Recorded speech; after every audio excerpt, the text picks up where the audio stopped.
Hello friends, ध्यानम PCS classes में आप सभी का स्वागत है। आज के वीडियो में घटना चक्र से प्राचीन भारत के टॉपिक बौद्ध धर्म को पढ़ेंगे, जो कि सभी एग्जाम पॉइंट व्यू से महत्वपूर्ण है। इस टॉपिक से जितने भी महत्वपूर्ण क्वेश्चन बन सकते हैं, सभी क्वेश्चन का हम लोग प्रैक्टिस करेंगे। इसके अलावा इस टॉपिक से बहुत कम ही संभावना बनता है अदर क्वेश्चन पूछने का। आप लोग इस वीडियो को पूरा देखें, जिससे आप सभी को मदद मिल सके। यदि आपने अभी तक इस टॉपिक को नहीं पढ़ा है तो टेंशन लेने की कोई आवश्यकता नहीं है। आप सभी इस नोट्स को पहले पढ़ लें, जो कि बुलेट फॉर्म में है, और फिर प्रैक्टिस क्वेश्चन कर लें। और जिन लोगों ने इसे पढ़ रखा है वो प्रैक्टिस क्वेश्चन से रिवीजन कर सकते हैं। हाँ फ्रेंड्स, पूरा वीडियो देखना ना भूलें, क्योंकि एग्ज़ाम में यहीं से क्वेश्चन बन सकते हैं। तो फ्रेंड्स, स्टार्ट करते हैं। और फ्रेंड्स, वीडियो पसंद आ रहा है तो कृपया सब्सक्राइब, लाइक और शेयर करना ना भूलें। तो फ्रेंड्स, वीडियो थोड़ा लंबा बन सकता है, तो आप लोग कृपया धैर्यपूर्वक इस प्रैक्टिस क्वेश्चन को कंप्लीट कीजिए और टेस्ट अपनी नॉलेज को बढ़ा सकते हैं इस क्वेश्चन को प्रैक्टिस क्वेश्चन करने से। तो फ्रेंड्स, हम लोग पहले आप लोग इस वीडियो के लास्ट में इस नोट्स का स्क्रीनशॉट ले सकते हैं। तो फ्रेंड्स, इससे पहले हम लोग इस प्रैक्टिस क्वेश्चन को कंप्लीट कर लेते हैं पहले, जिसमें पहला क्वेश्चन है, गौतम बुद्ध का जन्म कब हुआ था? तो फ्रेंड्स, इसमें 563 ईस्वी पूर्व में हुआ था। तो इसका आंसर ए हो जाएगा। बुद्ध के जीवन की किस घटना को महाभिनिष्क्रमण के रूप में जाना जाता है? तो इसका फ्रेंड्स आंसर हो जाएगा गृह त्याग को उनके जीवन का महाभिनिष्क्रमण के रूप में जाना जाता है। गौतम बुद्ध की माँ किस वंश से संबंधित थी? तो ये कोलीय वंश से संबंधित थी। बुद्ध का जन्म कहाँ हुआ था? तो बुद्ध का जन्म लुम्बिनी में हुआ था, जो कि लुम्बिनी कपिलवस्तु में हुआ था। निम्न में से कौन सा नाम बुद्ध का दूसरा नाम है? पार्थ, प्रश्न, मिहिर, गुडाकोस। तो इनमें से फ्रेंड्स, इनमें से कोई भी आंसर नहीं होगा। उनका दूसरा नाम वगैरह शाक्य मुनि या तथागत के नाम से भी जाने जाते हैं, और उनके बचपन का नाम सिद्धार्थ है। इसके नेक्स्ट क्वेश्चन को देख लेते हैं। निम्नलिखित में से किस राजवंश के अभिलेख से इस परंपरा का समर्थन होता है कि लुम्बिनी शाक्य मुनि बुद्ध का जन्म स्थल है? तो ये मौर्य से होता है, जो कि मौर्य वंशी शासक के अभिलेख कौन सा है? रुम्निनदई अभिलेख में रुम्निदई अभिलेख में ये सूचना मिलती है। निम्नलिखित में से कौन सा एक अशोक का अभिलेख इस परंपरा की पुष्टि करता है कि गौतम बुद्ध का जन्म लुम्बिनी में हुआ था? तो फ्रेंड्स, अभी हम लोगों ने ऊपर के क्वेश्चन में पढ़ रखा है, तो आप लोग इसको बना सकते हैं। तो रुम्निनदई स्तंभ अभिलेख, जो कि मौर्य वंश शासक अशोक के अभिलेख से ये मिलता है। इसके नेक्स्ट क्वेश्चन को देख लेते हैं। निम्नलिखित में से किस राजा के अभिलेख से सूचना मिलती है कि शाक्य मुनि बुद्ध का जन्म लुम्बिनी में हुआ था? तो ये अशोक का। नेक्स्ट क्वेश्चन को देख लेते हैं फ्रेंड्स। महात्मा बुद्ध का महापरिनिर्वाण कहाँ हुआ था? तो ये कुशीनगर में हुआ था। महापरिनिर्वाण किसे कहते हैं? जो कि जब महात्मा बुद्ध की मृत्यु हुई थी, तो उनको उस कार्यक्रम को महापरिनिर्वाण के नाम से कहा गया, जो कि उनका मृत्यु 483 ईसा पूर्व में हुआ था, 80 वर्ष की आयु में। गौतम बुद्ध का महापरिनिर्वाण जिस राज्य में हुआ तो वो है, तो ये मल्ल राज्य में हुआ था। महात्मा बुद्ध का महापरिनिर्वाण किसके गणतंत्र में हुआ था? तो ये मल्लों के गणतंत्र में हुआ था। गौतम बुद्ध ने किस स्थान पर निर्वाण प्राप्त किया था? तो फ्रेंड्स, कुशीनारा, श्रावस्ती, लुम्बिनी, सारनाथ। तो फ्रेंड्स, ये निर्वाण की प्राप्ति जो हुआ था वो बोधगया में हुआ था। निर्वाण प्राप्त करना मतलब होता है ज्ञान की प्राप्ति करना। तो इसमें से आंसर आपको बोधगया नहीं दिया है, तो इस क्वेश्चन को आप लोग स्टार मार्क पे छोड़ सकते हैं। महापरिनिर्वाण मंदिर अवस्थित है, तो महापरिनिर्वाण कहाँ अवस्थित है? तो ये कुशीनगर में स्थित है, जो कि बौद्धों का प्रसिद्ध मंदिर है। निम्नलिखित राज्यों में से किनका संबंध बुद्ध के जीवन से है? अवंती, गांधार, कौशल, मगध। तो ये सी आंसर हो जाएगा, जो कि कौशल और मगध दोनों जो है ना, ये बुद्ध के जीवन से संबंधित है, जिसमें कि कौशल और मगध गौतम बुद्ध ने अपनी शिक्षा प्रचार कहाँ किया था? मगध में और कौशल दोनों राज्यों में भ्रमण किया था। गौतम बुद्ध द्वारा अपने धर्म में दीक्षित किया जाने वाला अंतिम व्यक्ति निम्नलिखित में से कौन था? तो वो सुभद्र था, जो कि मृत्यु के समीप इन्होंने अपने धर्म को आगे बढ़ाने के लिए और जो उनका सिद्धांत बने थे उसको आगे बढ़ाने के लिए बताया गया था सुभद्र को। बुद्ध द्वारा रूपांतरित निम्न व्यक्तियों में से कौन सा अंतिम था? तो ये सुभद्र। बुद्ध ने अपने जीवन की अंतिम वर्षा ऋतु कहाँ बिताई थी? तो यह वैशाली में बिताई थी। निम्नलिखित में से एक बौद्ध मत में निर्वाण की अवधारणा की सर्वश्रेष्ठ व्याख्या करता है? तो ये तृष्णा रूपी अग्नि का शमन, स्वयं की शून्यता और अस्तित्वहीनता, परमानंद एवं विश्राम की स्थिति, धारणातीत मानसिक अवस्था। तो फ्रेंड्स इसका आंसर तृष्णा रूपी अग्नि का शमन, जो कि अपने आप को काबू करना, क्रोध, तृष्णा और दूसरी विनाशकारी सभी स्थितियों से परे हो। आलार कलाम कौन थे? तो ये आलार कलाम क्या थे? बुद्ध के गुरु थे। तो इसका आंसर हो जाएगा फ्रेंड्स डी हो जाएगा।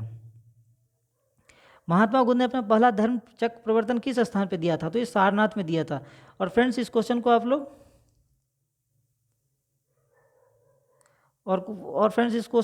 VVI नोट कर सकते हैं, क्योंकि ये क्वेश्चन बार बार सभी एग्जाम में पूछा जा सकता है। या क्वेश्चन आप एक स्टेटमेंट के फॉर्म में पूछा सकता है या स्थान के फॉर्म में पूछा जा सकता है। और धर्म चक्र प्रवर्तन किसे कहते हैं? जब महात्मा बुद्ध ने पहला उपदेश दिया था, उसी को धर्म चक्र प्रवर्तन कहा गया है। इसके नेक्स्ट क्वेश्चन को देख लेते हैं। इसके नेक्स्ट क्वेश्चन है 21 नंबर। बुद्ध ने अपना पहला उपदेश कहाँ दिया था? तो ये सारनाथ में दिया था। सारनाथ में अपना प्रथम प्रवचन किसने दिया था? तो महात्मा बुद्ध ने दिया था। गौतम बुद्ध ने अपना प्रथम उपदेश कहाँ दिया था? तो ये सारनाथ में दिया था। ग्रंथों में उल्लेखित धर्म चक्र प्रवर्तन है, उनका बुद्ध का दर्शन सारनाथ में दिया गया। उनका प्रथम उपदेश उनके धार्मिक उपदेश, बौद्ध अनुष्ठान। तो फ्रेंड्स धर्म चक्र प्रवर्तन किसे कहते हैं? जो कि बौद्ध ने अपना पहला उपदेश दिया था। तो इसके कथन के हिसाब से बी ऑप्शन सही हो जाएगा। धर्म चक्र प्रवर्तन किया गया, तो ये सारनाथ में किया गया है। बुद्ध ने सर्वाधिक उपदेश दिए हैं, तो यह श्रावस्ती में दिए थे। तो फ्रेंड्स इसका आंसर बी हो जाएगा। इसके नेक्स्ट क्वेश्चन को देख लेते हैं। बुद्ध कौशाम्बी किसके राज्यकाल में आए थे? तो यह उद्यान के काल में आए थे। इसके नेक्स्ट क्वेश्चन को देख लेते हैं। बुद्ध की मृत्यु के पश्चात प्रथम बौद्ध संगति की अध्यक्षता किसने की थी? तो ये महाकश्यप ने की थी। और पहला बौद्ध संगति कहाँ हुआ था? जो कि राजगिरी में हुआ था। और ये किसके शासनकाल में हुआ था? तो अजातशत्रु के शासनकाल में हुआ था। और इसमें यदि प्रमुख विशेषता से पूछा जाएगा तो इसमें 2 पुस्तक का जिक्र हुआ था, जिसमें कि सूत पिटक और विनय पिटक का जिक्र किया गया है। इसके नेक्स्ट क्वेश्चन देख लेते हैं। प्रथम बौद्ध परिषद का संचालन निम्नलिखित में से किस एक ने किया था? तो यह प्रथम बौद्ध संचालन तो ये महाकश्यप ने किया था। सप्तवर्णी गुफा स्थित है, तो यह कहाँ पे स्थित है? ये राजगिरी में स्थित है, सप्तवर्णी गुफा। इसके नेक्स्ट क्वेश्चन को देख लेते हैं। भगवान बुद्ध के महापरिनिर्वाण के बाद पहली बौद्ध संगति हुई थी। तो फ्रेंड्स आप देख सकते हैं एक ही क्वेश्चन को बार बार रिपीट किया जा रहा है अलग अलग एग्जाम में, तो आप लोग जो भी क्वेश्चन है उसको ध्यानपूर्वक पढ़ सकते हैं। तो इसका आंसर हो जाएगा राजगिरी, जो कि राजगिरी कहा जाता है। कश्मीर में कनिष्क के शासन में जो बौद्ध संगति आयोजित हुई थी उसकी अध्यक्षता किसने की थी? तो यह वसुमित्र ने की थी। और यह कौन सा बौद्ध संगति था? तो यह चौथा था और अंतिम संगति है, जो कि कुंडनग्राम कश्मीर में हुआ था। इसके नेक्स्ट क्वेश्चन को देख लेते हैं। बौद्ध धर्म की महायान शाखा औपचारिक रूप से किसके शासनकाल में प्रकट हुई थी? तो यह कनिष्क के शासनकाल में हुई थी। जब चौथा बौद्ध संगति हुआ था उसी टाइम बौद्ध धर्म जो था ना उसका विभाजन हो गया, वो महायान और हीनयान में हो गए थे। कनिष्क के शासनकाल में बौद्ध सभा किस नगर में आयोजित की गई थी? तो ये कश्मीर में की गई थी। इसके नेक्स्ट क्वेश्चन को देख लेते हैं। किस शासक के काल में चतुर्थ बौद्ध संगति का आयोजन कश्मीर में हुआ था? तो ये कनिष्क के शासनकाल में हुआ था। चतुर्थ बौद्ध संगति हुई थी कनिष्क के शासनकाल में, अशोक के काल में, हर्षवर्धन मेनेंडर के शासनकाल में। तो फ्रेंड्स इसका आंसर हो जाएगा कनिष्क के शासनकाल में। इनमें से किस शासक ने चतुर्थ बौद्ध संगति कश्मीर में आयोजित की थी? तो ये कनिष्क हो जाएगा। तो फ्रेंड्स आप लोग देख सकते हैं जो कितना क्वेश्चन बार बार रिपीट किया जा रहा है। निम्नलिखित में से विचार कीजिए। बुद्ध में देवतारोपण, बोधित्व सत्व के पथ पर चलना, मूर्ति उपासना तथा अनुष्ठान। तो फ्रेंड्स इसका आंसर ये पूछा जा रहा है कौन सा विशेषता बौद्ध मत का है। तो यह सभी मत जो है ना बौद्ध धर्म का है। और इसके तहत देखा जाए तो 1 2 3 तीनों पॉइंट सही है और ऑप्शन वाइज यह डी हो जाएगा। इसके नेक्स्ट क्वेश्चन को देख लेते हैं। निम्नलिखित 4 स्थानों में हुई बौद्ध संगति का सही कालक्रम है। तो फ्रेंड्स आप लोग इस क्वेश्चन को नोट कर सकते हैं, जो कि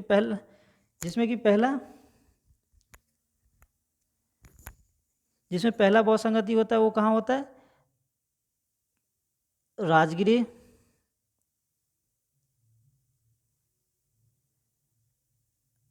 में होता है।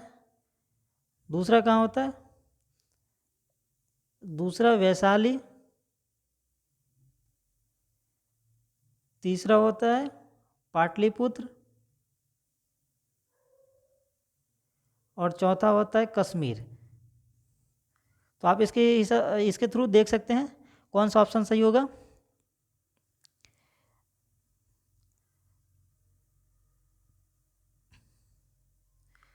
तो पहला आप इसको एलिमिनेशन मेथड के थ्रू भी आप बना सकते हैं। तो पहला राजगिरी, तो आप ऑप्शन देख सकते हैं जो 2 नंबर किस में सबसे पहले है, तो एक सी में है और एक डी में है। तो आपको पहला और ए और बी ऑप्शन तो पहले एलिमिनेट कर दीजिए, उसके आगे आप ये देख लेते हैं सी और डी में कौन सा होगा। तो इसमें आप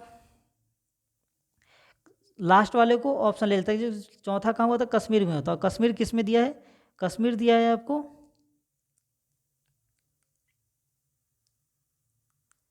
कुंडलमर कश्मीर, जो कि 3 नंबर दिया है डी में। तो आप देख सकते हैं पहला राजगिरी, दूसरा वैशाली, तीसरा पाटलिपुत्र और चौथा कुंडलमर। तो ये ऑप्शन सही हो जाएगा। इसके नेक्स्ट क्वेश्चन को देख लेते हैं। द्वितीय बौद्ध समिति का आयोजन कहाँ हुआ था? तो यह कहाँ पर हुआ था? तो ये वैशाली में हुआ था। और किसके शासनकाल में? कालाशोक के शासनकाल में। और इसकी अध्यक्षता किसने की थी? तो सवा कामी ने की थी। तृतीय बौद्ध सभा किस स्थान पर बुलाई गई थी? तो यह पाटलिपुत्र में बुलाई गई थी। और इसका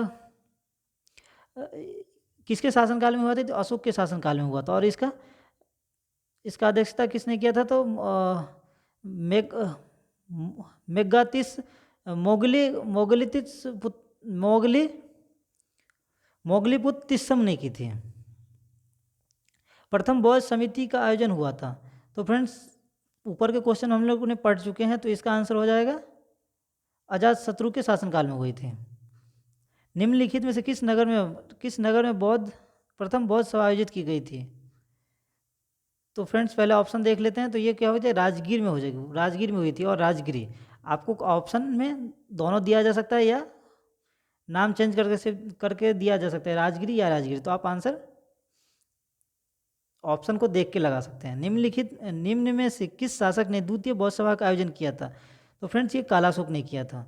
बुद्ध के जीवन की 4 महत्वपूर्ण घटनाओं और उनसे संबंध 4 स्थानों का नीचे उल्लेख है। यह दोनों स्तंभ को अंकित, आप सुमेल कीजिए। तो फ्रेंड्स इसका आंसर हो जाएगा जन्म कहाँ हुआ था? तो यह हुआ था लुम्बिनी में हुआ था। तो आप इसको ऐसे मैच कर सकते हैं। ज्ञान प्राप्ति कहाँ हुआ था? ज्ञान प्राप्ति हुआ था बोधगया में। और प्रथम प्रवचन कहाँ दिया? सारनाथ में। और निधन कहाँ हुआ था? तो यह कुशीनगर में हुआ था। तो आप इसके हिसाब से देख सकते हैं एलिमिनेशन मेथड आप अपना अप्लाई कर सकते हैं। तो पहला हो जाएगा थर्ड। तो पहला थर्ड किस में है?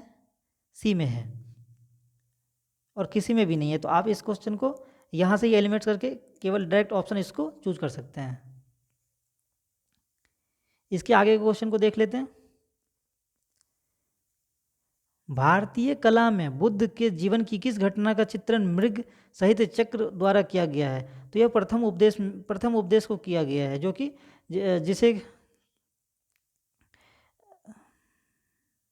जिसे मृग सहित चक्र द्वारा अपनाया गया है। और ये जो कि प्रथम उपदेश दिया गया था उसी को मृग सहित चक्र कहा गया है।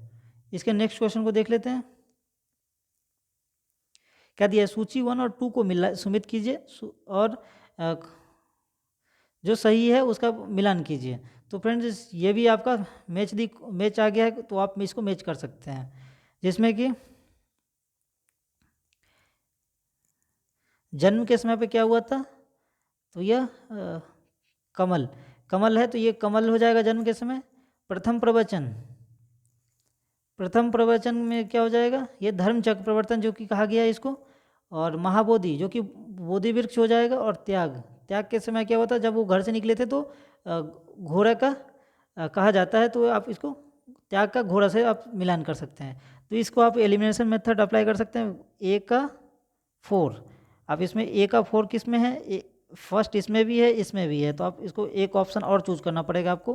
तो आप डी ले सकते हैं, त्याग त्याग जो कि घोड़ा, तो डी का 3 किस में आंसर है, केवल इसमें आंसर है। आप देख सकते हैं केवल इसमें आंसर है, तो ये ऑप्शन डी हो जाएगा। आप इस तरीके से फ्रेंड्स एलिमिनेशन मेथड अप्लाई कर सकते हैं क्वेश्चन में।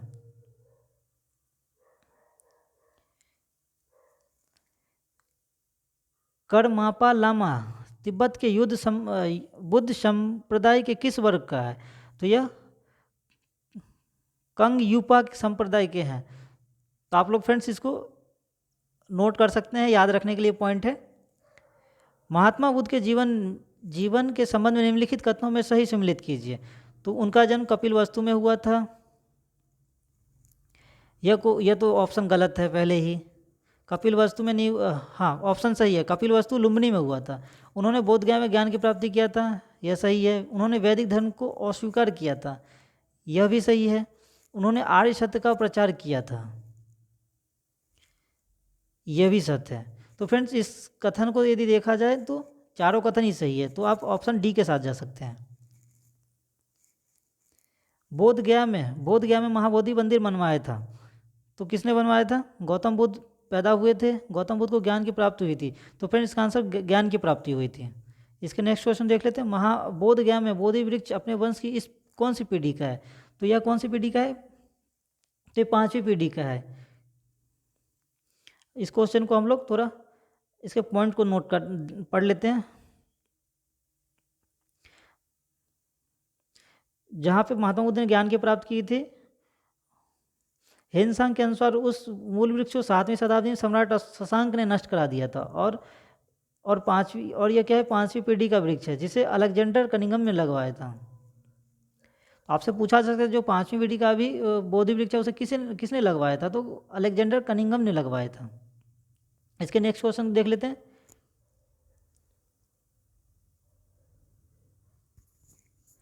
निम्नलिखित में से कौन सा बौद्ध पवित्र स्थल निरंजना नदी पर स्थित है, तो ये कौन सा हो जाएगा फ्रेंड्स, तो ये बोधगया हो जाएगा, जो कि अभी में इन्हें फाल्गु नदी के नाम से जाना जाता है। बुद्ध के उपदेश किससे संबंधित है, आत्म संबंधी विवाद से, ब्रह्मचर्य, धार्मिक कर्मकांड, आचरण की शुद्धता व पवित्रता। तो फ्रेंड्स यह डी ऑप्शन हो जाएगा, जिसमें कि आचरण की शुद्धता और पवित्रता को कहा गया है, ना कि इसमें ब्रह्मचर्य, ना कि धार्मिक कर्मकांड और आत्मा संबंधी विवाद किसी भी चीज़ पे नहीं किया गया है। इसके नेक्स्ट क्वेश्चन को देख लेते हैं। निम्न में से कौन बुद्ध के जीवन काल में ही संघ प्रमुख होना चाहता था, तो ये कौन था, यह देवदत्त था, जो कि उसका चचेरा भाई था। गौतम बुद्ध ने अपनी मृत्यु के उपरांत बौद्ध संघ के नेतृत्व के लिए निम्न से किसे नामित किया था, तो फ्रेंड्स इस क्वेश्चन का आंसर जो होगा ना, इनमें से किसी को नहीं किया था, क्योंकि जो उनके सिद्धांत पहले ही बन चुके थे उसी को उन्होंने आगे बढ़ाने के लिए कहा गया था, ना कि किसी पर्टिकुलर किसी को, जैसे अध्यक्ष पद होता है या कोई भी रहता है वह नहीं किया गया था। तो इसका ऑप्शन आप डी के साथ जा सकते हैं। अष्टांग मार्ग की संकल्पना अंग है। दीपवंश की विषय वस्तु का, दिव्यावदान की विषय वस्तु का, महापरिवनम की, धर्मचक्र प्रवर्तन सूत्र की विषय वस्तु। तो अष्टांग किसका है, धर्मचक्र प्रवर्तन का है, जिसमें क्या कहा गया है, और यह क्या है, गौतम बुद्ध के चतुर्थ आर्य सत्य सिद्धांत में दुख निरोध का उपाय बताया गया। इसे दुख निरोध गामिनी प्रतिप्रदा कहा गया है। अष्टांगी मार्ग भी इसे कहते हैं, जिसमें कि सम्यक दृष्टि, और यह सभी क्या है,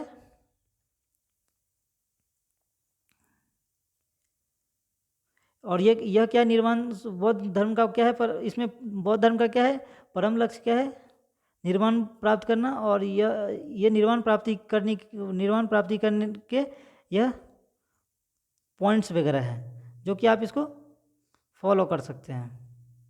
इसके नेक्स्ट क्वेश्चन को पढ़ लेते हैं, जो कि गौतम बुद्ध के बारे में निम्न में से कौन सत्य है। वे कर्म में विश्वास करते थे, आत्मा का शरीर में परिवर्तन मानते थे, निर्वाण प्राप्ति में विश्वास करते थे, ईश्वर की सत्ता में विश्वास करते थे।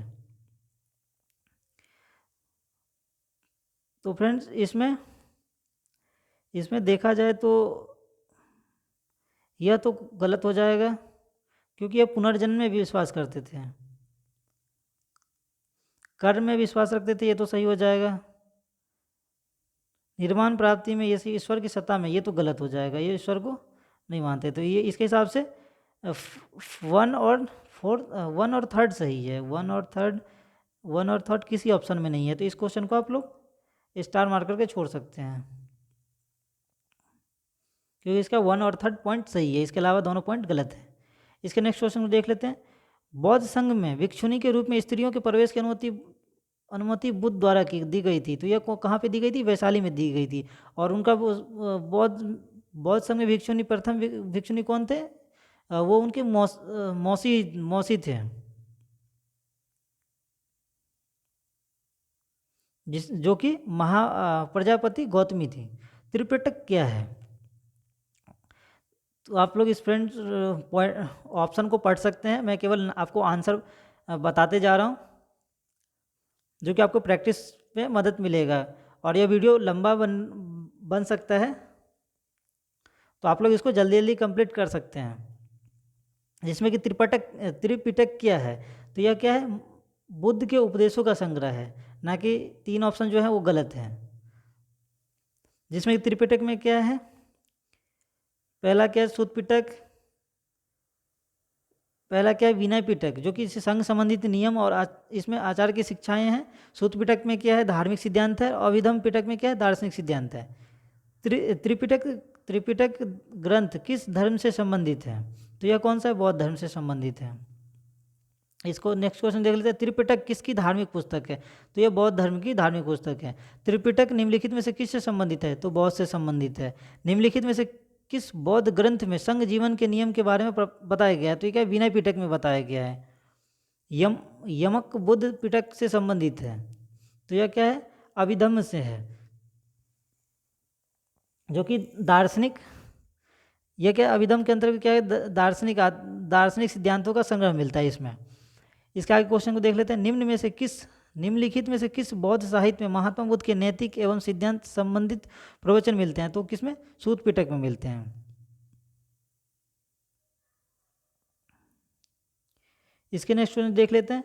बौद्ध धर्म में त्रिरत्न का अभिप्राय है, तो त्रिरत्न क्या था, बुद्ध, धम्म एवं संघ, यह 3 रत्न है, जिसमें कि विनय पिटक, सूत पिटक और अभिधम्म पिटक का जिक्र किया गया है। प्राचीन भारत के बौद्ध मठों में पवरन नामक समारोह आयोजित किया जाता है था। तो ये किस में आयोजित किया जाता था, ये वर्षा ऋतु के दौरान मठों में क्या किया जाता है, जो कि भिक्षुओं द्वारा अपराध हुए थे उसके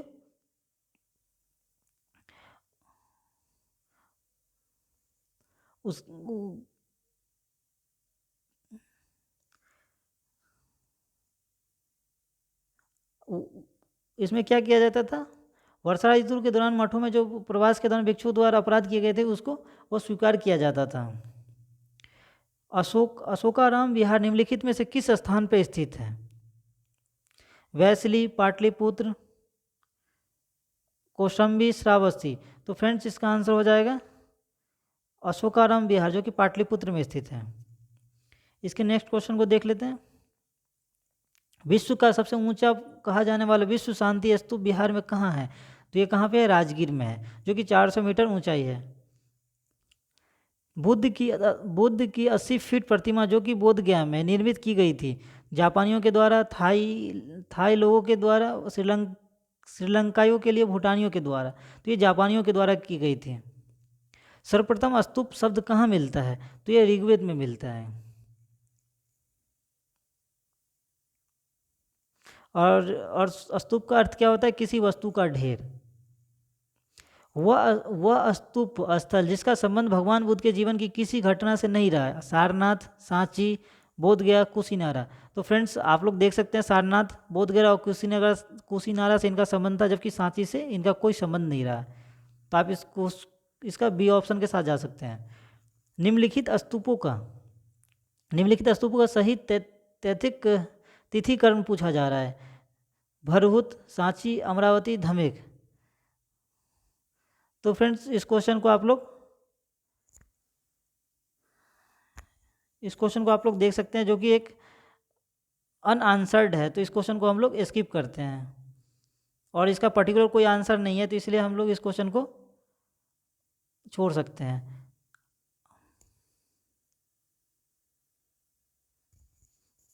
क्योंकि इनका कुछ इस क्वेश्चन के कालक्रम का कहीं पे जिक्र नहीं किया गया, कोई पर्टिकुलर इसका तिथि पता नहीं है जो हम इस क्वेश्चन को पढ़ सकते हैं। अनात्मवाद सिद्धांत है सांख्य, वेदांत का, बौद्ध दर्शन का, जैन दर्शन का। तो फ्रेंड्स ये क्या, वो बौद्ध दर्शन का होगा, जिसमें कि अनात्मवाद सिद्धांत गौतम बुद्ध के क्या थे? प्रतीत संप्रदाय सिद्धांत से ही सिद्ध होता है, और इसमें निरातवाद भी कहा जाता है इसे। तो आप लोग इस दोनों पॉइंट्स को नोट कर सकते हैं। इसके नेक्स्ट क्वेश्चन को पढ़ लेते हैं। संसार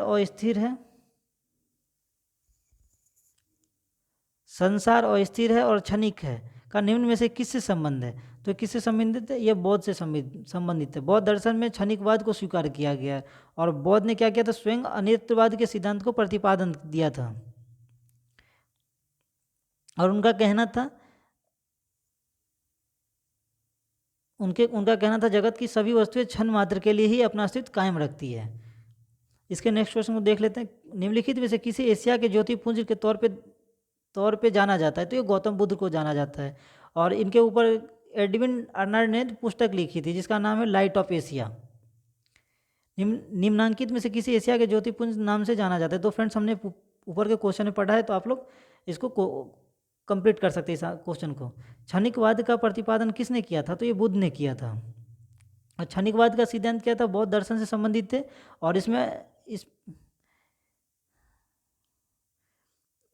अब बौद्ध के अनुसार इसमें क्या है? संसार की कोई भी अस्थाई या नित्य चीज़ नहीं है, और यहाँ तक कि आत्मा भी नित्य सत्ता नहीं है। तो आप लोग इस क्वेश्चन का आंसर हो जाएगा बुद्ध हो जाएगा। इसके नेक्स्ट क्वेश्चन को देख लेते हैं।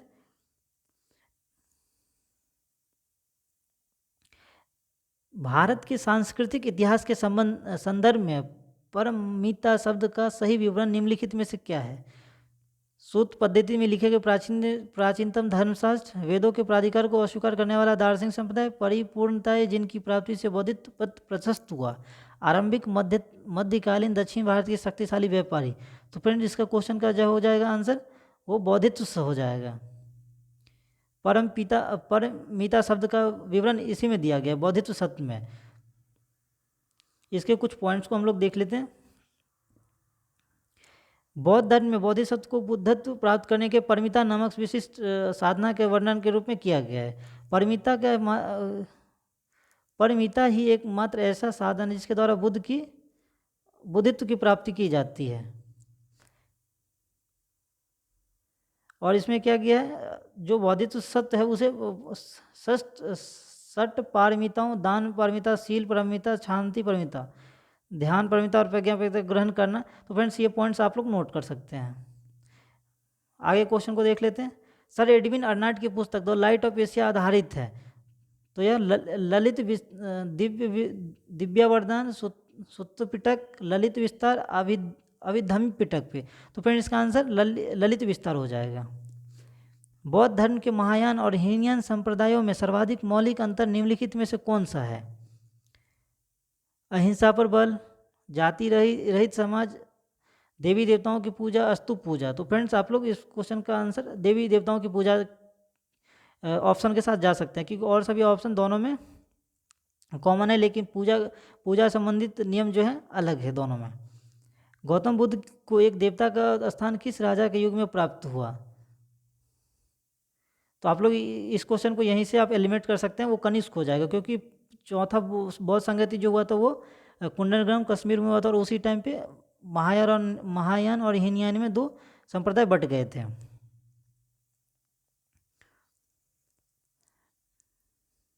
और महायान जो है ना, ये वह मूर्ति पूजा में विश्वास रखते थे और बौद्ध महात्मा बुद्ध को भगवान की उपाधि दिए थे। भारत में पहले जिस मानव प्रतिमाओं को पूजा गया वह कौन था? तो वो बुद्ध की थी सबसे पहले। देश में निम्न से किसने मूर्ति पूजा की नींव रखी थी? तो यह किसने रखी थी? तो बौद्ध धर्म में रखी थी। गांधार शैली की मूर्ति कला में बुद्ध के सारनाथ में हुए प्रथम धर्मोपदेश से संबंधित प्रवचन मुद्रा का नाम है। तो यह क्या हो जाएगा? धर्मचक्र हो जाएगा। गांधार शैली की, एक बार फिर क्वेश्चन को लोग पढ़ लेते हैं। गांधार शैली की मूर्ति कला में बुद्ध के सारनाथ में हुए प्रथम धर्मोपदेश से संबंध प्रवचन मुद्रा का नाम है। तो ये क्या? धर्मचक्र है। बुद्ध की खड़ी प्रतिमा निम्न में से किस काल में बनाई गई थी? तो ये क्या है? कुषाण काल में बनाई गई थी। तो फ्रेंड्स, इस क्वेश्चन को आप लोग देख सकते हैं। तो इसके बारे में हम लोग पढ़ लेते हैं। कुषाण काल में ही क्या हुआ? गांधार और मथुरा कला का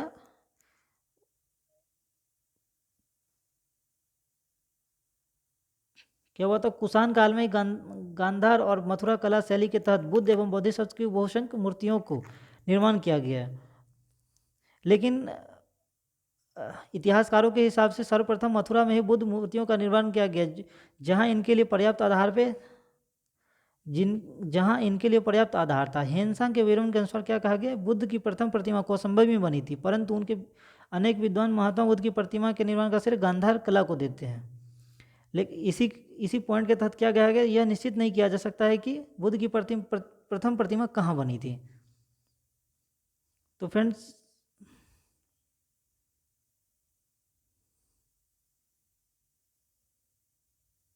इसके नेक्स्ट क्वेश्चन को देख लेते हैं। बुद्ध की प्राचीनतम प्रतिमा किस शैली में प्राप्त हुई थी? तो फ्रेंड्स, अभी हम लोगों ने ऊपर के पॉइंट्स को पढ़ा है, तो इस क्वेश्चन को तो हम लोग एलिमिनेट कर सकते हैं, जो यह ई ऑप्शन के साथ जा सकते हैं, क्योंकि बीपीएससी में 5 ऑप्शन होते हैं, तो आप एक से अधिक मान सकते हैं। तो इसको ई ऑप्शन हो जाएगा। भगवान बुद्ध की प्रतिमा कभी कभी एक हस्त मुद्रा युक्त दिखाई गई है, जिसे भूमि स्पर्श मुद्रा कहा जाता है। यह किसका प्रतीक है?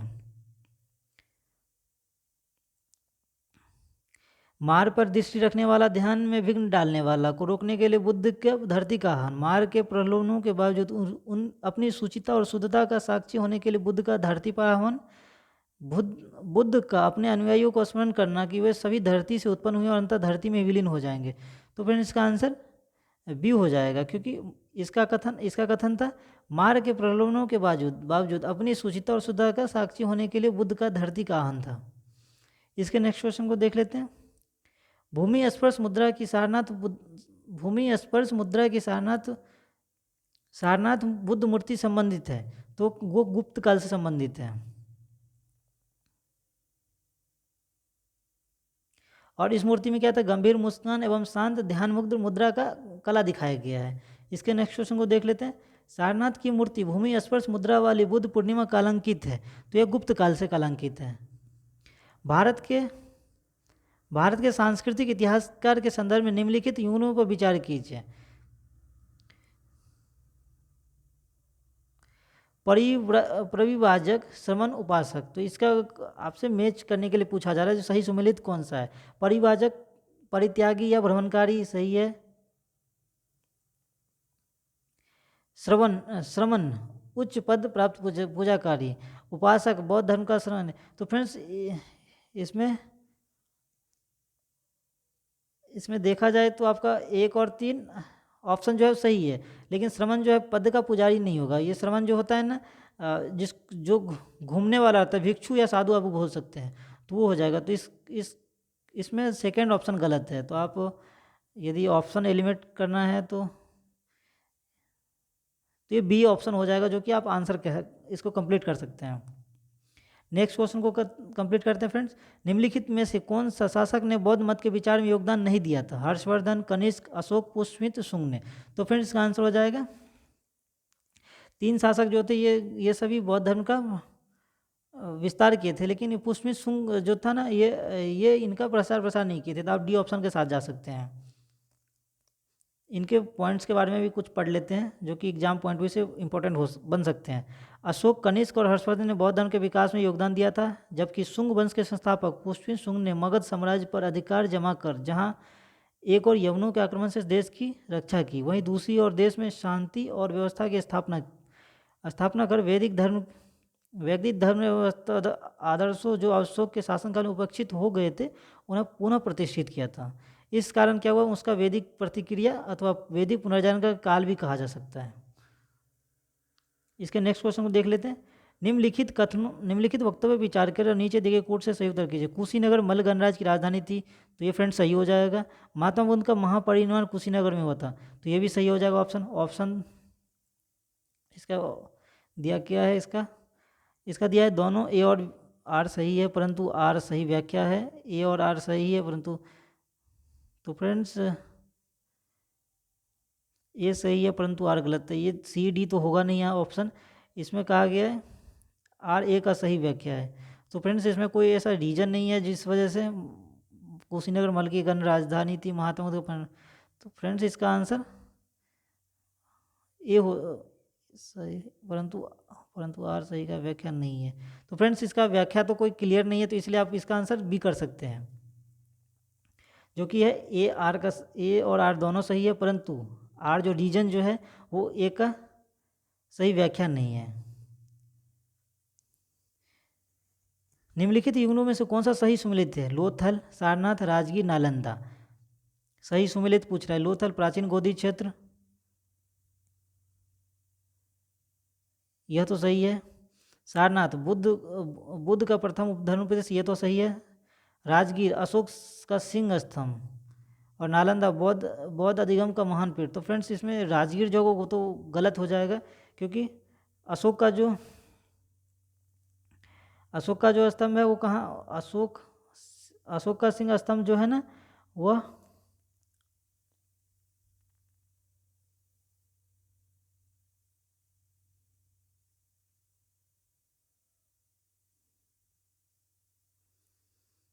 फ्रेंड्स में पूछा जा रहा है जो निम्नलिखित कथनों में से सही सुमेलित कीजिए। तो एक बार इस क्वेश्चन को फिर से पढ़ लेते हैं। लोथल जो था प्राचीन गोदी क्षेत्र, ये तो ऑप्शन सही हो जाएगा। सारनाथ बुद्ध का प्रथम, ये तो सही ऑप्शन सही है। राजगीर अशोक का सिंह स्तंभ, तो इसका राजगीर नहीं होगा, ये सारनाथ होगा फ्रेंड्स इसका आंसर। तो यदि देखा जाए तो थर्ड ऑप्शन गलत है। तो आप लोग इसका आंसर यदि थर्ड गलत है, तो थर्ड यदि हटा दिया जाए तो इसमें कौन सा ऑप्शन आएगा? 1 2 4, तो सी ऑप्शन हो जाएगा फ्रेंड्स। महायान बौद्ध धर्म में बौद्धिस्ट अवलोकितेश्वर को और किस अन्य नाम से जाना जाता है? तो ये पद्मपाणि के नाम से जाना जाता है। बौद्ध दर्शन में क्या किया गया? बौद्धिस्ट में अवलोकित को स्थिति महिमांडित किया गया, और उन लोगों ने यह निश्चय किया कि वे बुद्ध तब तक बुद्ध नहीं बनेंगे जब तक कि सभी मनुष्यों को निर्वाण की प्राप्त न हो जाए। अवलोकितेश्वर नारायण या पद्मपाणि विष्णु का भी एक नाम होता है। तो आप फ्रेंड्स नेक्स्ट क्वेश्चन को देख लेते हैं। भारत के धार्मिक इतिहास के संदर्भ में निम्नलिखित कथनों पर विचार कीजिए। स्थाविरवादी महायान बौद्ध धर्म से संबंधित है।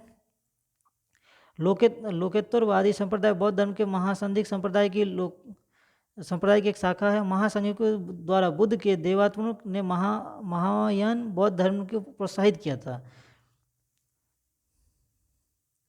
तो फ्रेंड्स इसका आंसर पहला ऑप्शन तो गलत है, क्योंकि यह थेरवादी से संप्रदाय जो होगा उसके अंतर्गत आते हैं, महायान से होगा नहीं, इसलिए ये तो फर्स्ट तो गलत है। लोकोत्तर संप्रदाय, तो ये सेकंड ऑप्शन सही है और थर्ड ऑप्शन भी सही है। तो यदि देखा जाए तो आप केवल ये बी ऑप्शन के साथ जा सकते हैं, जिसमें कि 2 और 3 सही है। आप इसका आंसर देख भी सकते हैं। परंपरागत निवास से आस्था रखने वाले संप्रदाय स्थविर या थेरावादी कहलाया था। नेक्स्ट क्वेश्चन को देख लेते हैं। भारतीय इतिहास के संदर्भ में निम्नलिखित में से कौन सा भावी बुद्ध जो संसार की रक्षा हेतु अवतरित होंगे? तो ये मैत्रेय थे। इसके नेक्स्ट क्वेश्चन देख लेते हैं। भारत के धार्मिक इतिहास के संदर्भ में निम्नलिखित कथनों पर विचार कीजिए। बोधिसत्व बौद्ध मत के हीनयान संप्रदाय की केंद्रीय संकल्पना है। बोधिसत्व अपने प्रबोध के मार्ग पर बढ़ता हुआ करुणामयी है। और क्या है, बोधिसत्व समस्त संचेतना प्राणियों को उनके प्रबोध के मार्ग पर चलने में सहायता के लिए स्वयं की निर्वाण प्राप्ति कर विलंबित करता है। तो इसमें क्या दिया,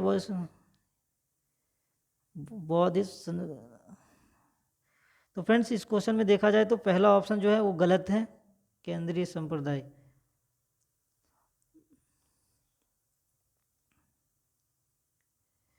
इस पॉइंट्स को हम लोग पढ़ लेते हैं। बौद्ध के महायान संप्रदाय का आदर्श एवं केंद्रीय संकल्पना है। बौद्ध धर्म में बोधिसत्व सत्य के लिए प्रबुद्ध शिक्षा दी है। कहते हैं पारंपरिक रूप से महान दया से प्रेरित बोधिसत्व जनित सभी संवेदनशील प्राणियों के लाभ से सहज इच्छा से बोधित प्राप्त करने वाले बोधिसत्व माने जाते हैं, जिसमें कि बौद्ध धर्म के अनुसार 4 आर्य सत्य, दुख समुद्र, दुख निरोध और दुख निरोध का मार्ग। इसके नेक्स्ट क्वेश्चन देख लेते हैं फ्रेंड्स। बोधिसत्व पदम पानी का चित्र सर्वाधिक प्रसिद्ध और प्रायः चित्रकारी है, जो कहाँ पे किया गया है, तो यह अजंता में किया गया है। इसके नेक्स्ट क्वेश्चन देख लेते हैं। हीनयान अवस्था का विशालतम एवं सर्वाधिक विकसित शैलकृत चैत्यगृह स्थित है। तो इसका आंसर कार्ले हो जाएगा, जो कि पुणे महाराष्ट्र में पड़ता है। निम्नलिखित में से किसी शैलकृत गुफा में 11 सिरों के बोधिसत्व का अंकल मिलता है, तो ये कहाँ है? निम्नलिखित में से किसी शैलकृत गुफा में 11 सिरों के बोधिसत्व का अंकल मिलता है, तो ये कन्हेरी हो जाएगा फ्रेंड्स। इसको हम लोग पढ़ लेते हैं एक बार, जो पॉइंट्स है इंपॉर्टेंट।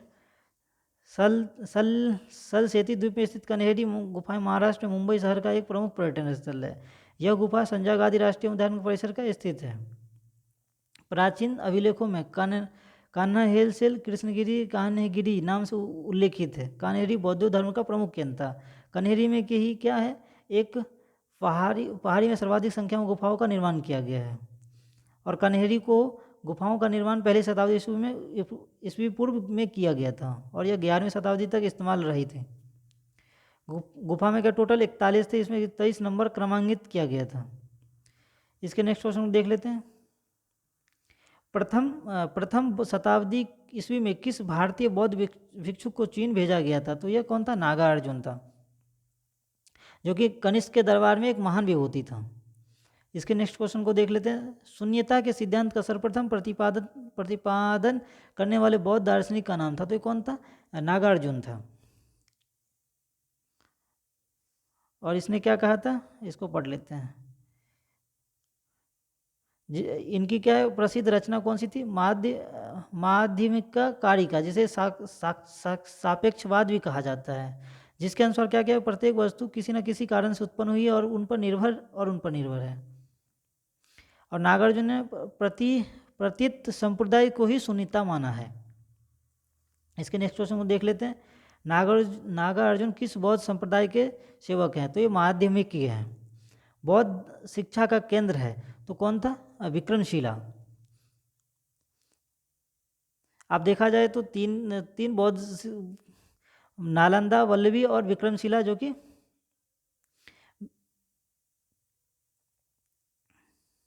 इसमें नालंदा विहार आधुनिक पटना के दक्षिण में लगभग 40 मीटर की दूरी पे वडगाम नामक के समीप स्थित था। लेकिन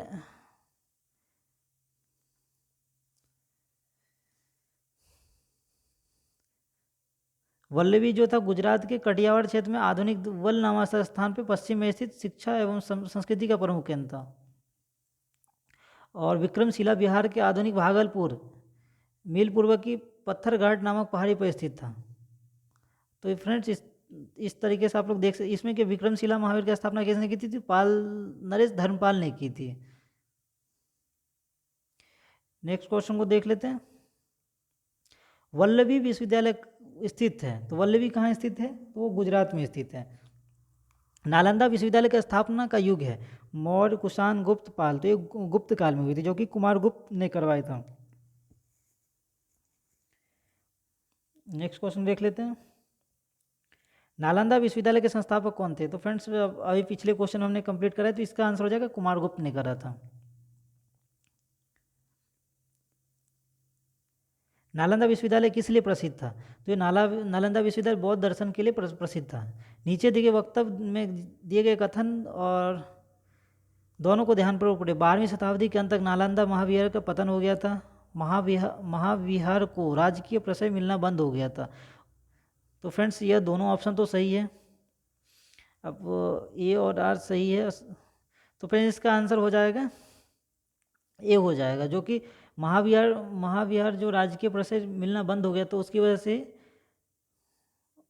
12वीं शताब्दी के अंत तक नालंदा महावीर पतन के कगार पे आ गया था। तो ए ऑप्शन सही हो जाएगा। इसके अगले क्वेश्चन को देख लेते हैं। नव नालंदा महाविहार किसके लिए विख्यात है? तो यह पाली अनुसंधान के लिए प्रसिद्ध है, और यह नवनिर्मित जो है 1951 में बनाया गया था बिहार सरकार के द्वारा। इसके आगे क्वेश्चन को देख लेते हैं। निम्नलिखित में से कौन बौद्ध धर्म और जैन धर्म दोनों में समान है? तप और भोग का अति परिहार, वेद प्रमाई का प्रति अनास्था, कर्म कांडों की फलवता का निषेध, प्राणियों की हिंसा का निषेध।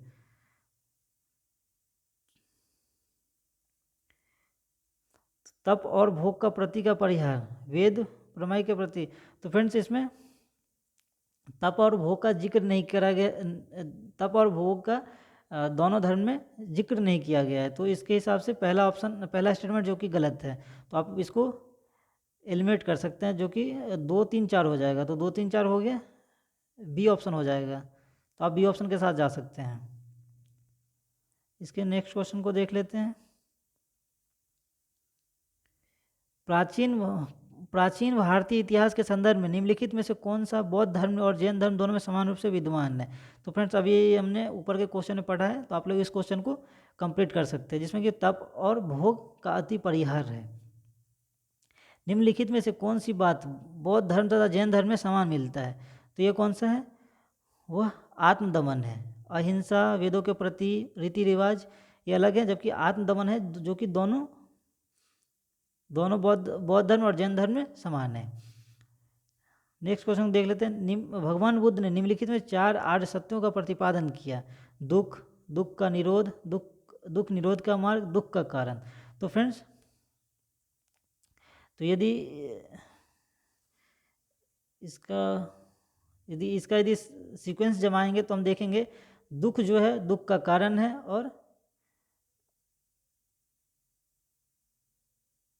और दुख का निरोध का मार्ग है। तो इसके हिसाब से देखा जाए तो ADBC, तो इसका आंसर ए हो जाएगा फ्रेंड्स। तो आप लोग ए के साथ जा सकते हैं। बौद्ध तथा जैन धर्म दोनों ही धर्म विश्वास करते हैं। कर्म तथा पुनर्जन्म के सिद्धांत में मृत्यु के पश्चात ही मोक्ष संभव है। स्त्री तथा पुरुष दोनों को ही मोक्ष प्राप्त कर सकते हैं। जीवन में माध्यम मार्ग से सबसेट है। बौद्ध तथा जैन दोनों में विश्वास रखते हैं, तो कर्म और पुनर्जन्म दोनों में विश्वास रखते हैं वो, तो ये ऑप्शन सही हो जाएगा। बौद्ध दर्शन के अनुसार विचार कीजिए, पुनर्जन्म नहीं होता है, आत्मा की सत्ता नहीं होता है। तो फ्रेंड्स ये पुनर्जन्म नहीं होता, ये तो गलत है, जो क्योंकि ये स्टेटमेंट दिया गया है, और आत्मा की सत्ता नहीं है। तो इसके हिसाब से देखा जाए तो डी ऑप्शन सही हो जाएगा। ए गलत है और आर जो है इसका सही है, आर सही है। नेक्स्ट क्वेश्चन देख लेते हैं। बौद्ध धर्म के विषय में कौन सा कथन सही है? उसने वर्ण एवं जाति को अस्वीकार नहीं किया, उसने ब्राह्मण वर्ग की सर्वोच्च सामाजिक कोटि को चुनौती दी, उसने कुछ एक शिल्पों को निम्न माना। तो फ्रेंड्स वर्ण और जाति को अस्वीकार नहीं किया, ये तो सही है। उसने ब्राह्मण वर्ग की सर्वोच्च सामाजिक कोटि को चुनौती दी, यह भी सही है। और उसने कुछ एक शिल्पों को निम्न माना। तो फ्रेंड्स देखा जाए तो तीनों ऑप्शन सही है, तो आप 1, 2, 3 के साथ जा सकते हैं। तो इसके हिसाब से यदि ऑप्शन होगा, ऑप्शन हो जाएगा सी ऑप्शन हो जाएगा। बौद्ध धर्म के विस्तार के कारणों में सम्मिलित है धर्म की सादगी, दलित के लिए विशेष अपील, धर्म की मिशनरी भावना, स्थानीय भाषा का प्रयोग, दार्शनिकों द्वारा वैदिक नहाना के सिर रहता। तो बौद्ध धर्म के विस्तार के कारणों में निम्नलिखित शामिल है। तो फ्रेंड्स इसमें 1 सही है, 2 सही है, 3 भी सही है और 4 सही है दार्शनिक भाषा का प्रयोग। जबकि दार्शनिक द्वारा वैदिक नाशना का स्वीकार्यता ये नहीं है। तो आप लोग इसको एलिमिनेट कर सकते हैं। इस क्वेश्चन को हम लोग पढ़ लेते हैं, एक बार पॉइंट्स को पढ़ लेते हैं, जो कि है बौद्ध धर्म की सादगी, दलितों के लिए अवशेष अपील, मिशनरी भावना तथा स्थानीय भाषा का प्रयोग बौद्ध धर्म को विस्तार के प्रमुख कारणों में सम्मिलित थे। जबकि दार्शनिक द्वारा वैदिक भावना की स्वीकार्यता इसमें शामिल नहीं थी। और इसके नेक्स्ट क्वेश्चन देख लेते हैं। आरंभिक मध्ययुगीन समय में बौद्ध धर्म का पतन किस कारणों से हुआ था? उस समय बौद्ध विष्णु के अवतार समझे जाने लगे, वैष्णव धर्म का हिस्सा बन गए थे। अंतिम गुप्त राजा के समय तक आक्रमण करने वाली मध्य एशिया की जनजाति ने हिंदू धर्म को अपनाया और बौद्ध को सताया। गुप्त वंश के राजाओं ने बौद्ध धर्म का पुरजोर विरोध किया। तो फ्रेंड्स आप लोग ए स्टेटमेंट जो है वह इसका कारण है, जो उस समय क्या हुए थे, बुद्ध विष्णु के अवतार समझे जाने लगे और वैष्णव धर्म का हिस्सा बन गए थे। नेक्स्ट क्वेश्चन देख लेते हैं। भारत के धार्मिक इतिहास के संदर्भ में निम्नलिखित कथनों पर विचार कीजिए। शोतांत्रिक और सम्मितीय जैन मत के संप्रदाय, सामर्थ्यवादियों की समानता थी कि दृश्य फिनोमिना के अवयव पूर्णतः क्षणिक नहीं है किंतु अपितु अव्यक्त रूप से सदैव विद्यमान है। तो इस कथन के हिसाब से देखा जाए तो केवल दो कथन जो है सही है। निम्नांकित कथनों पर विचार करें और चैत्य तथा विहार में क्या अंतर है? विहार पूजा स्थल है जबकि चैत्य बौद्ध भिक्षु का निवास स्थल है। चैत्य पूजा स्थल है जबकि विहार निवास स्थल है। तो फ्रेंड्स आप दोनों में विशेषतः कोई अंतर नहीं है, यह तो गलत है। विहार एवं चैत्य दोनों ही निवास स्थान के रूप में प्रयोग जाते हैं। तो फ्रेंड्स आप लोग बी ऑप्शन के साथ जा सकते हैं, जिसमें कि चैत्य जो है वो पूजा का स्थल है और विहार जो है विहार निवास करने का स्थान है। नेक्स्ट क्वेश्चन को देख लेते हैं। किस शैलकृत बौद्ध गुफाओं को चैत्य कहते हैं जबकि अन्य को विहार? दोनों में क्या अंतर है? तो फ्रेंड्स अभी हम लोगों ने क्वेश्चन पढ़ा है, तो आप लोग उस क्वेश्चन को आप लोग रिपीट कर सकते हैं। सुल्तानी युग में बौद्धों की कौन सी शाखा सबसे प्रभावशाली रही थी? तो ये वज्रयान रही थी। और वज्रयानी जो थी इस बौद्ध धर्म का पतन का कारण जो था वो वज्रयान ही, जो कि इनका तीसरा संप्रदाय था। तो friends total number of question की वजह से वीडियो लंबा बन रहा है, तो आप लोग कृपया इस वीडियो को पूरा देखें। और टोटल क्वेश्चन कंप्लीट हो गए हैं, जिसमें कि टोटल 124 क्वेश्चन हैं। तो फ्रेंड्स हमने टोटल क्वेश्चन कंप्लीट कर लिया है, जो कि एग्ज़ाम के लिए महत्वपूर्ण है। आप सभी इसे 2 से 3 बार रिवीजन के तौर पे देख सकते हैं। और मेरे द्वारा आधुनिक भारत के महत्वपूर्ण टॉपिक का रिवीजन कराया जा रहा है, तो आप सभी उसको भी रिवीजन के तौर पे देख सकते हैं। तो फ्रेंड्स वीडियो ज़रूरी आपके एग्ज़ाम के लिए क्या हो, मददगार साबित होंगे। तो कृपया, और यदि यह वीडियो आपको अच्छा लगा तो सब्सक्राइब, शेयर और लाइक करना ना भूलें। तो फ्रेंड्स मिलते हैं नेक्स्ट टॉपिक में। तब उससे पहले फ्रेंड्स हम लोग इसके महत्वपूर्ण पॉइंट जो हैं उसको इसके महत्वपूर्ण पॉइंट्स है उसको आप लोग स्क्रीनशॉट ले सकते हैं, जो आपके रिवीजन में मदद करेगा।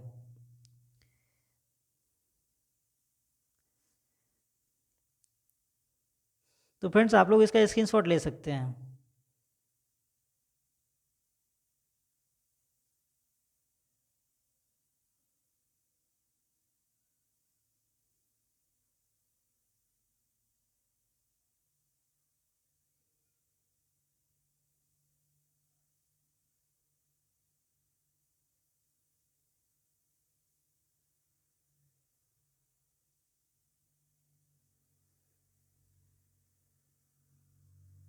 तो फ्रेंड्स हमने टोटल एक ही वीडियो में पूरे क्वेश्चन को कंप्लीट किया है, इसलिए ये थोड़ा वीडियो लंबा बन गया है। तो आप लोग कृपया इस वीडियो को कंप्लीट देखना ना भूलें, क्योंकि यहीं से टोटल क्वेश्चन एग्जाम में पूछे जाते हैं। तो फ्रेंड्स मिलते हैं नेक्स्ट टॉपिक में, तब तक के लिए धन्यवाद।